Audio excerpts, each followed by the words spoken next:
नमस्कार, स्वागत है आप सभी का। आपके साथ मैं हूं अपर्णा मौजम। वक्त हो गया है उत्तराखंड की खबरों का। उत्तराखंड में कोरोना के 2 नए केस सामने आए हैं। प्रदेश में अब कोरोना के कुल 44 केस हो चुके हैं। वहीं अब तक 11 मरीज ठीक भी हो चुके हैं। अल्मोड़ा में एडमिट जमाती को भी डिस्चार्ज कर दिया गया है। रविवार को मिले दोनों ही कोरोना संक्रमित अरावली कैंप कंडोली में क्वारंटीन थे। दोनों ही मरीज आजाद कॉलोनी इलाके के रहने वाले हैं। अब दोनों ही लोगों को आइसोलेशन में दून हॉस्पिटल भेज दिया गया है।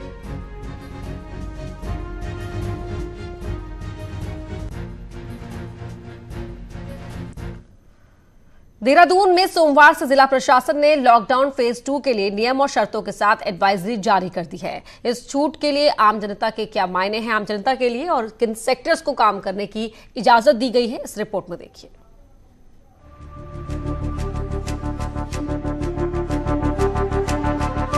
कोरोना वायरस की वजह से लगे लॉकडाउन फेज 2 के लिए प्रशासन ने नई गाइडलाइंस जारी कर दी हैं, जो सोमवार से अमल में आएंगी। नगर निगम देहरादून, डोईवाला और कैंटोनमेंट को छोड़कर देहरादून के बाकी इलाकों में राहत दी गई है। आपको ग्राफिक्स के जरिए समझाते हैं कि सोमवार से आपको किस चीज में छूट मिलेगी और कहां सख्ती बरती जाएगी। जरूरी सेवाओं की दुकानें सुबह 7 से 1 बजे तक खुलेंगी। अस्पताल, दवा की दुकानें पहले की तरह खुली रहेंगी। खेती की मशीनें और स्पेयर पार्ट्स की दुकानें भी खुलेंगी। कीटनाशक और बीजों की दुकानें भी खुलेंगी। मनरेगा का काम शुरू होगा। सोशल डिस्टेंसिंग का पालन और मास्क पहनना जरूरी होगा। पब्लिक प्लेस पर थूकने पर सजा और जुर्माना लगेगा। तंबाकू और शराब पर प्रतिबंध जारी रहेगा। शादी विवाह समारोह में 5 से ज्यादा लोग शामिल नहीं होंगे। संस्थानों में कर्मचारियों की थर्मल स्क्रीनिंग और सैनिटाइजेशन जरूरी होगा। प्राइवेट और सरकारी कर्मचारियों को आरोग्य सेतु ऐप का इस्तेमाल करना होगा। जो दुकानें हैं वो यहाँ के तरीके से 1 बजे से 7 बजे तक ही खुलेंगी, लेकिन जो कंस्ट्रक्शन एक्टिविटी है, जो भारत सरकार की गाइडलाइन के अनुसार जिसमें प्रिकॉशंस रखने हैं, उसके अलावा जो हमारा मनरेगा का काम है, इंडस्ट्रीज़ के वर्क हैं, वो सारे के सारे नगर निगम क्षेत्र के बाहर रह सकेंगे। नगर निगम क्षेत्र के बाहर सिर्फ 2 ऐसे क्षेत्र हैं जहाँ पर लॉकडाउन किया गया है अलग से, जो झबरावाला है और केशवपुरी बस्ती है। इन 2 जगहों पर भी ये इसमें से कोई भी रिलैक्सेशन लागू नहीं होंगे। वहीं पुलिस की तरफ से कहा जा रहा है कि नियमों का सख्ती से पालन करवाया जाएगा। इसमें एक डिटेल ऑर्डर जो है वो डिस्ट्रिक्ट एडमिनिस्ट्रेशन की तरफ से जारी किया गया है। उसका बढ़िया से कंप्लायंस करवाया जाएगा। उसमें कुछ जगहों पर कुछ एक्टिविटीज़ को लेकर के रिलैक्सेशन की बात है और परमिसिबल एक्टिविटीज़ हैं, और जो भी इस तरह की एक्टिविटीज़ हैं उनको लेकर के कोई दिक्कतें ना हो लोगों को, उसको लेकर के भी पुलिस लगातार होमवर्क कर रही है। कोरोना के खतरे को देखते हुए केंद्र के साथ राज्य सरकार भी सख्ती के मूड में है और लगातार बढ़ रहे आंकड़ों को रोकने के लिए सख्ती भी जरूरी है, जिससे इस कोरोना की चेन को तोड़ा जा सके और लोग चैन की सांस ले सकें। न्यूज़ 18 के लिए देहरादून से भारती सकलानी और सचिन बर्तवाल की रिपोर्ट। तो बड़ी खबर आपको बता दें, आज से उत्तराखंड में लॉकडाउन 2.0 में आंशिक छूट दी गई है। नगर निगम से बाहर के इलाकों में प्रशासन ने ये रियायत दी है। कृषि खाद्यान्न के ट्रक पहले की ही तरह आवाजाही कर पाएंगे। हॉटस्पॉट सेंटर में पहले की ही तरह व्यवस्था होगी। मेडिकल, सर्जिकल से संबंधित कंपनियों में काम हो पाएगा। कर्मचारियों को सोशल डिस्टेंसिंग का ख्याल रखना होगा। कंपनी को सैनिटाइज करवाना जरूरी होगा। तो हॉटस्पॉट सेंटर्स में पहले की ही तरह व्यवस्था होगी जैसे पहले चली आ रही थी। मेडिकल और सर्जिकल से जुड़ी कंपनियों में काम शुरू होगा, लेकिन कंपनियों को जो गाइडलाइन जारी की गई है उस गाइडलाइन का खास ख्याल रखना होगा। कंपनी में काम करने वाले कर्मचारियों के बीच सोशल डिस्टेंसिंग का पालन होना जरूरी है और साथ ही कंपनी का जो पूरे कंपनी प्रीमाइसेस का सैनिटाइजेशन का भी ध्यान रखना होगा कंपनी मैनेजमेंट को। कृषि और खाद्यान्न के जो ट्रक पहले की तरह चल रहे थे वो अभी भी चलते ही रहेंगे। अस्पताल और दवा की दुकानें जो है, मेडिकल शॉप जो हैं, वो पहले की तरह खुली रहेंगी। तो और इस आंशिक छूट में क्या कुछ राहत मिल सकती है, कौन कौन से ऐसे काम हैं जहां आप कर पाएंगे और कौन से ऐसे काम हैं जो पहले की तरह ही जिन पर रोक रहेगी, हमारे साथ ये बताने के लिए जुड़ चुके हैं देहरादून से हमारे सहयोगी सुनील प्रभात। सुनील, आज से आंशिक छूट का प्रावधान तो किया गया है, लेकिन जरा आम लोगों के लिए आम भाषा में समझाएं कि क्या आज वो कर सकते हैं, किन जगहों पर उन्हें राहत रहेगी और कौन सी जगह पर अभी भी पहले की ही तरह रोक है।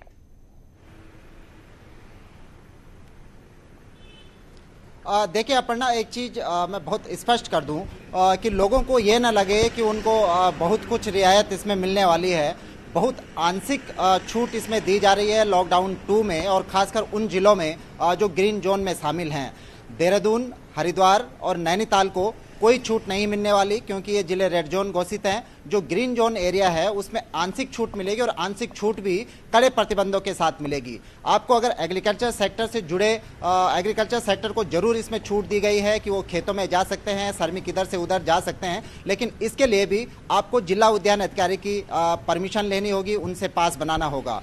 उद्योगों को भी बहुत सारे मामलों में छूट है, लेकिन उद्योगों में भी जो श्रमिक काम करेंगे, ऐसा नहीं कि आप पौड़ी जिले में अगर कोई इंडस्ट्री है वहाँ पर किसी श्रमिक को काम करना है तो आप टिहरी डिस्ट्रिक्ट से श्रमिक ला सकते हैं। आपको सीमित श्रमिकों में, जितने आपको पौड़ी डिस्ट्रिक्ट में मिलेंगे उन्हीं श्रमिकों से आपको काम कराना होगा, और वो भी प्रतिबंधों के साथ। आपको सैनिटाइजेशन का ध्यान रखना होगा, सोशल डिस्टेंसिंग का ध्यान रखना होगा, और इसके लिए भी आपको जिला उद्योग केंद्र अधिकारी की परमिशन लेनी होगी। तो ऐसी जो रियायतें दी गई हैं उनमें प्रत्येक अधिकारी डिप्यूट किया गया है, चाहे वह एसडीएम हो, चाहे एडीएम हो, चाहे सिटी मजिस्ट्रेट हो, पहले उनकी परमिशन आपको लेनी होगी।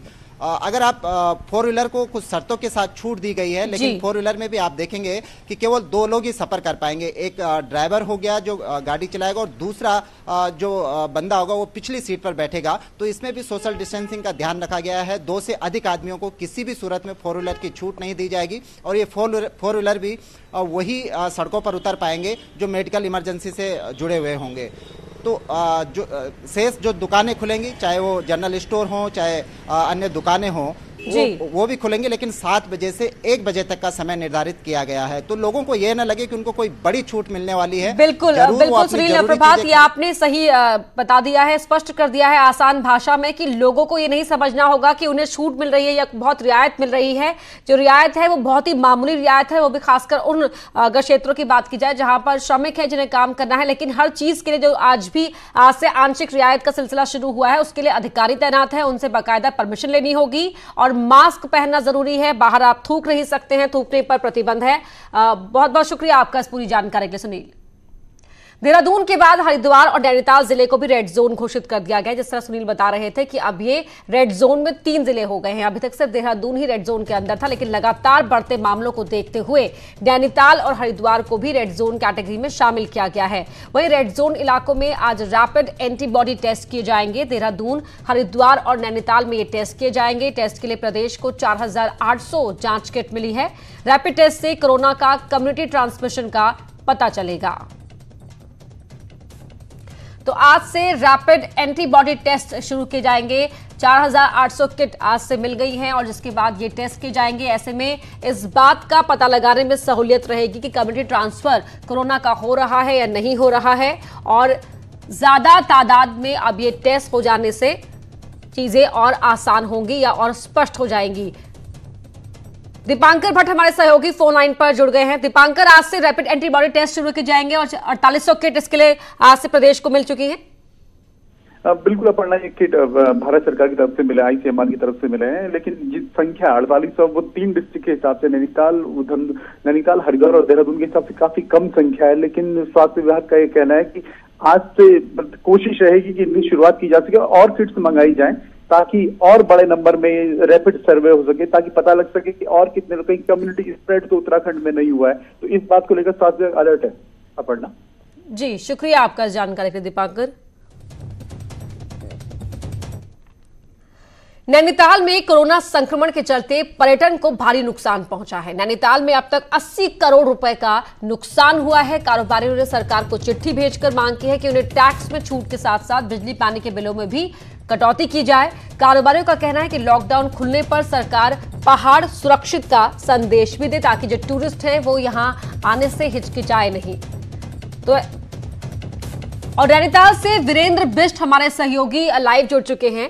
वीरेंद्र, अगर उत्तराखंड के लिहाज से बात करें तो अब ये मौसम की शुरुआत हो चुकी है जब बड़ी संख्या में जो टूरिस्ट हैं वो उत्तराखंड के अलग अलग हिस्सों का रुख करते हैं। नैनीताल की बात करें तो वहां तो हर वक्त पर्यटकों के चलते वो गुलजार रहने वाली जगह है, लेकिन कोरोना संक्रमण के चलते खासा नुकसान कारोबारियों को हुआ है। चिट्ठी जो लिखी गई है कारोबारियों की ओर से, क्या कुछ खास मांगे यहां पर की गई है, किस तरह अपनी परेशानियों का जिक्र किया गया है? देखिए अपर्णा, अगर देखा जाए तो ओवरऑल उत्तराखंड को करोड़ों रुपए का नुकसान राज्य सरकार को भी हुआ है। इसके अलावा अगर जो होटल कारोबारी हैं या तमाम जो लोग हैं उनको काफी खासा नुकसान हुआ है। नैनीताल की अगर खास तौर पर बात करें तो नैनीताल में करीब 80 करोड़ रुपए का नुकसान इस लॉकडाउन की स्थिति में हो गया है। हालांकि जो पर्यटन कारोबारी हैं उनका साफ तौर पर सरकार से मांग है कि जो उनके टैक्स हैं उनको उन पर छूट दी जाए। उसके अलावा जो बिजली है या पानी है या टेलीफोन है, इन तमाम चीजों के बिलों को माफ करा जाए। लेकिन गौर करने वाली बात है कि उत्तराखंड में तमाम जो लोग हैं वो पर्यटन से किसी न किसी नतीजे से जुड़े हैं, चाहे वो नाव चालन हो या फिर टैक्सी चालन हो या फिर बस संचालन हो। इसके अलावा जो दुकानदार हैं वो कहीं ना कहीं होटल से जुड़े हैं, होटल वाले रेस्टोरेंट से जुड़े हैं। तो कुल मिला के ये कहा जा सकता है कि आर्थिकी जो राज्य का है वो पूरी तरीके से पर्यटन पर आधारित है और हजारों लोग पर्यटन से जुड़े हुए हैं। और जब से लॉकडाउन हुआ है, यानी 22 तारीख से लॉकडाउन की स्थिति बनी थी राज्य में, उससे पहले जो नैनीताल के होटल कारोबारी थे उन्होंने अपने होटलों को बंद कर दिया था कोरोना संक्रमण के चलते। लेकिन जिसका नुकसान अब 80 करोड़ के आसपास सिर्फ नैनीताल में होने लगा है। तो ये कहा जा सकता है कि जो पर्यटन कारोबारी हैं उन्होंने अच्छा खासा नुकसान हुआ है। बिल्कुल वीरेंद्र, अगर 80 करोड़ का ही नुकसान नैनीताल की ही बात कर ली जाए तो फिर पूरे प्रदेश को पर्यटन कारोबारियों को खासतौर पर कितना नुकसान होगा इसका आकलन लगाना ज्यादा मुश्किल नहीं है। बहुत शुक्रिया आपका इस पूरी जानकारी के लिए। अगली बड़ी खबर हल्द्वानी से, जहां जंगलों में आग लगी है। भीमताल रोड पर जंगलों में आग लगी है। आग बुझाने नहीं पहुंच पा रही फॉरेस्ट की टीमें, क्योंकि कोरोना ड्यूटी में ये फॉरेस्ट कर्मचारी लगे हुए हैं। तो क्योंकि जो वन विभाग के कर्मचारी हैं उनकी कोरोना ड्यूटी लगी हुई है, तो ऐसे में वो यहां जंगलों में आग बुझाने के लिए नहीं पहुंच पा रहे हैं। भीमताल रोड है जहां पर जंगलों में आग लगी है और गर्मियों के मौसम में अक्सर ही उत्तराखंड के जंगलों में आग लगने की घटनाओं में इजाफा देखने को मिलता है। और अब हल्द्वानी में यहां भीमताल के जंगलों में आग लगने की खबर मिल रही है, लेकिन वन विभाग को सूचना देने के बावजूद भी कर्मचारी मौके पर नहीं पहुंच पा रहे हैं आग बुझाने के लिए, क्योंकि बताया जा रहा है कि जो अधिकतर कर्मचारी हैं, ज्यादातर कर्मचारी हैं, उनकी ड्यूटी कोरोना में लगी हुई है और ऐसे में यहां जंगलों में लगी आग लगातार बढ़ती जा रही है।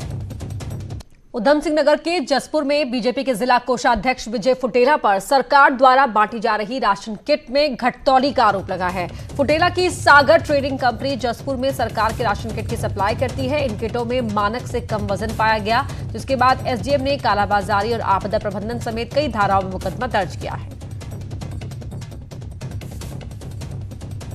जसपुर में आपदा राहत मद में सागर ट्रेडिंग कंपनी रुद्रपुर की, जिसके प्रोपराइटर विजय फुटेला, इसके द्वारा उपलब्ध कराई जा रही थी आपदा राहत की किट्स। तो इनको जब वितरित किया गया तो लोगों ने शिकायत की कि साहब इसमें वजन कम है। तो मेरे द्वारा तुरंत संज्ञान लेके इसमें टीम गठित की और इसके जो नोडल अधिकारी है उनको मेरे द्वारा बुलाया गया। इनके उपस्थिति में एक पुलिस, राजस्व और पूर्ति निरीक्षक की उपस्थिति में एक टीम बनाई गई। टीम के द्वारा जब प्रथम दृष्टया उन सब जो पैकेट थे उसको खोले गए, उसमें सभी में कमी थी। तो मेरे द्वारा संबंधित जो इसके अधिकारी, नोडल अधिकारी, उसको जो है इसके संबंधित के विरुद्ध अभियोग पंजीकृत करने के आदेश दिए गए। लॉकडाउन के दौरान विकासनगर पुलिस ने 2 तस्करों को अरेस्ट किया है, जिनके पास से 500 ग्राम स्मैक मिली है, जिसकी कीमत अंतर्राष्ट्रीय मार्केट में 2 करोड़ रुपए बताई जा रही है। एसपी ने बताया कि आरोपी बरेली से स्मैक को लेकर आ रहे थे। और बाकी जो सब्जियों का सामान, जो सब्जी है अत्यावश्यक सेवाओं में आती है, उसका लेके बरेली से ये लोग स्मैक लेके आ रहे थे और करीब 510 ग्राम इनसे स्मैक अभी हमें मिली है। उत्तराखंड से राज्यसभा सांसद और भारतीय जनता पार्टी के राष्ट्रीय मीडिया प्रमुख अनिल बलूनी ने एक बार फिर एक पहल शुरू की है, जिसमें बलूनी उत्तराखंड के विशिष्ट लोगों से वीडियो कॉन्फ्रेंसिंग के जरिए संवाद कर रहे हैं और कोरोना से जुड़ी समस्याओं के समाधान पर चर्चा कर रिपोर्ट तैयार कर रहे हैं। अनिल बलूनी ने वीडियो कॉन्फ्रेंसिंग के जरिए उत्तराखंड के पद्म सम्मान से सम्मानित प्रसिद्ध गीतकार पद्मश्री प्रसून जोशी, पर्यावरणविद पद्मभूषण श्री अनिल जोशी, प्रसिद्ध आयुर्वेद चिकित्सक पद्मश्री वैद्य बालेंद्र, लोकप्रिय जागर गायक पद्मश्री प्रीतम भरतवाण और प्रख्यात फोटोग्राफर पद्मश्री अनूप शाह से संवाद किया। सांसद बलूनी ने कहा कि लॉकडाउन के कारण वीडियो कॉन्फ्रेंसिंग से ही संवाद संभव था, इसीलिए उन्होंने इसकी शुरुआत की। कहा कि भविष्य में कृषि, बागवानी, उद्योग, शिक्षा, पर्यटन, सेवा एवं स्वरोजगार आदि क्षेत्रों के एक्सपर्ट्स चर्चा करेंगे। सांसद ने कहा कि वो इन सभी संवादों के आधार पर एक डिटेल रिपोर्ट तैयार करेंगे, जिसे केंद्र सरकार को भेजा जाएगा। मोदी जी के नेतृत्व में देश ने मजबूती से इस लड़ाई के सामने, इस बीमारी के सामने अपनी लड़ाई शुरू की है।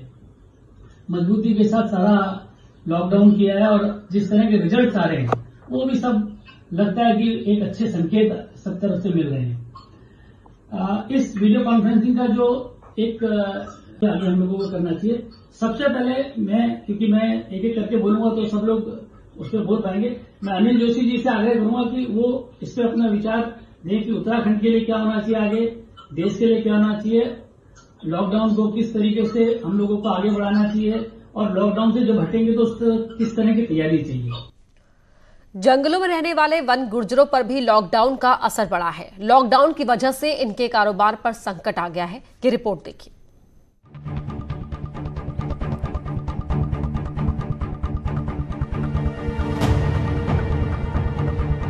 राजाजी पार्क के जंगलों में वन गुर्जर अपने मवेशियों के साथ लंबे समय से रहते हैं और दूध बेचकर अपनी गुजर बसर करते हैं। लेकिन लॉकडाउन होने के कारण वन गुर्जरों को परेशानियों का सामना करना पड़ रहा है।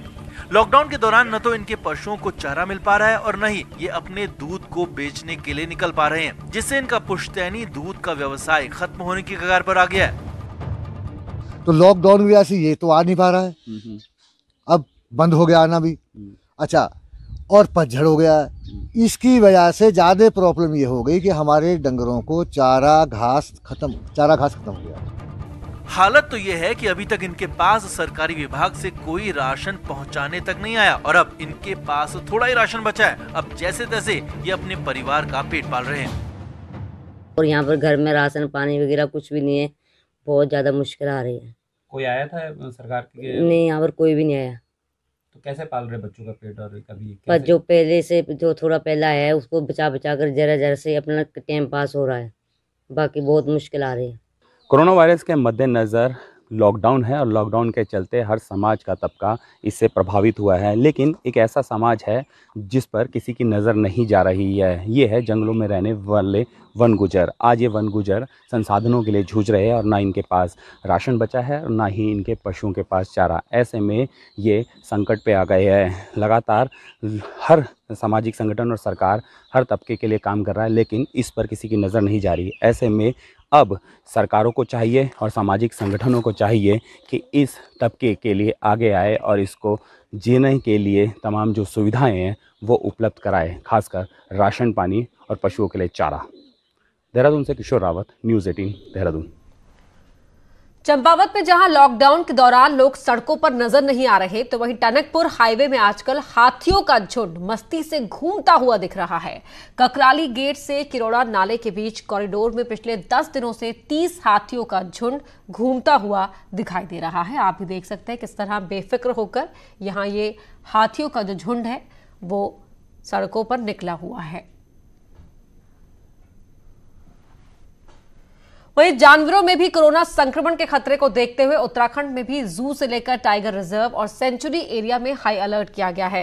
इस बीच राजाजी टाइगर रिजर्व में वायरल डिजीज की चपेट में आए 2 में से एक शिशु हाथी सुल्तान की तबीयत खराब होने पर शनिवार को उसका कोविड-19 का सैंपल लिया गया। सैंपल को जांच के लिए Indian veterinary research institute Bareilly भेजा गया है। साथ ही कैंप में मौजूद 4 अन्य हाथियों को आइसोलेट कर दिया गया। राजाजी टाइगर रिजर्व की ही मायापुर बीट पे मृतप्राय गुलदार का भी कोरोना सैंपल लिया गया। वहीं हाथी की सुरक्षा में लगे लोगों की स्क्रीनिंग की गई और अस्पताल को सैनिटाइज किया गया। रेंज ऑफिसर अनिल कुमार पेन्यूली दोपहर तक ऐसे किसी भी मामले से इनकार करते नजर आए। भारत सरकार से भी एक एडवाइजरी जारी हुई है और उसमें कहा गया है कि वाइल्ड एनिमल्स में भी और जो हमारे कैंप एलिफेंट्स हैं इनमें भी कोविड के संक्रमण की संभावना है। तो अब से एक हमने निर्देश दिए हैं कि अब से जो भी वेटनरी टेस्टिंग होगी सभी सैंपल्स के लिए कोविड की अनिवार्य रूप से हम टेस्टिंग करेंगे। तो इसी क्रम में हमारे एक एलिफेंट का ट्रीटमेंट चल रहा है एलिफेंट पॉक्स के लिए चीला कैंप में। तो उसी का रूटीन सैंपल भेजा गया था जिसमें रूटीन उनका एलिफेंट पॉक्स के साथ साथ कोविड का भी हमने सैंपल टेस्ट करने के लिए बोला गया है। चीला रेंज में हाथियों को कोरोना संक्रमण के बारे में खबर चल रही है। ये खबर बिल्कुल ही निराधार, बेबुनियाद और भ्रामक है। ऐसा कोई केस नहीं है। चीला रेंज बिल्कुल पूरी तरह से सुरक्षित है। लॉकडाउन की वजह से बेजुबानों को भी खाने पीने की दिक्कत हो गई है, जिसकी वजह से आवारा जानवरों का हाल बुरा है। लेकिन कुछ ऐसे भी लोग हैं जिनकी बदौलत इन जानवरों को इन दिनों भोजन मिल पा रहा है। देहरादून में पशु विभाग के डॉक्टर्स एक डॉगी किचन चला रहे हैं, जहां रोजाना 800 से 1000 रोटियां बनाई जा रही हैं। सिर्फ रोटियां ही नहीं, बल्कि 400 से 500 अंडे भी इनमें प्रयोग किए जाते हैं। पशुपालन मंत्री का कहना है कि पशु विभाग को स्ट्रीट डॉग्स के भोजन का इंतजाम करने के निर्देश दिए गए हैं। कोरोना और लॉकडाउन के बीच खाकी की एक अलग तस्वीर सामने आई है, जहां रुड़की में एक बच्चे की जिद के आगे पुलिस वाले भी झुकते नजर आए और केक लेकर घर पहुंचे। बताया जा रहा है कि बच्चे ने जिद की थी कि पुलिस अंकल के साथ मैं अपना बर्थडे मनाऊंगा।